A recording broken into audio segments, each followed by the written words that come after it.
Your Excellency, you have the floor. Thank you very much. I'm not very happy that you changed the subject of my intervention. I was asked to talk about the 18 months program, but I'll do my best. Let me join Henri in thanking you for this initiative to have this roundtable series, although as a cheap, very cheap observation, I must say that this is the squarest round table I've seen in my life. Sweden has had the presidency once before, in 2001. It was a cumbersome thing, and it was fairly successful. But I must admit that there was a lot of fear. We were scared to death, rather, when we anticipated the upcoming presidency. It would be, we thought, in a transitional period. We might actually start out in a fairly traditional presidency, but with a new Commission and a new European Parliament. But halfways we thought we might have to change the whole thing, because the Lisbon Treaty would actually see to it that we would have new posts, new officials, and we would not be actually presiding over the council meetings again. So this was really something. Then we were saved by the bell. Even though it's sad, the referendum in Ireland actually saved us. Now we know that it's going to be a traditional one. And of course, we've been working together with the other two members of the trio to actually adjust consequently. Now, let me pick up on what Nikolai said about the beginning of this.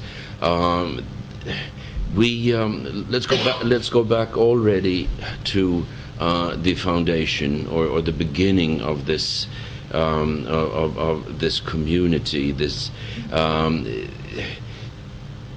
It was conceived as a peace project. It was, and that meant that even the embryonic institution, the Coal and Steel Union, was a device for compromise, a device for actually adjusting, giving up a little bit of the political independence in order to achieve some common goals.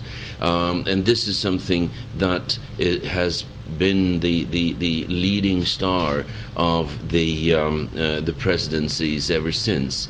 Because if you don't reflect profoundly, you might actually think that the presidency would be a good period for driving through national interests, and that is certainly not the case. I think one of the key words was used by Peter when he talked about achievable goals, and I think that's very important. Achievable goals, even though we might have sort of higher goals that might take some longer time, but they're still achievable, so to speak. Now, in order but every presidency had its own agenda, as Henri said, and there was a certain degree of discontinuity in it. So the troika arrangement was quite interesting, but still it was dependent on the national presidencies. So when the trio concept came into life, that represented something quite interesting. It represented a coherent period, a more continuity, and that I think will prove quite useful in the long run. Now, in order to illustrate how this worked for us three, I'd just like to go through a couple of things. In March 2008, the three national governments submitted their proposals for the 18 months program to the Secretariat of the Council.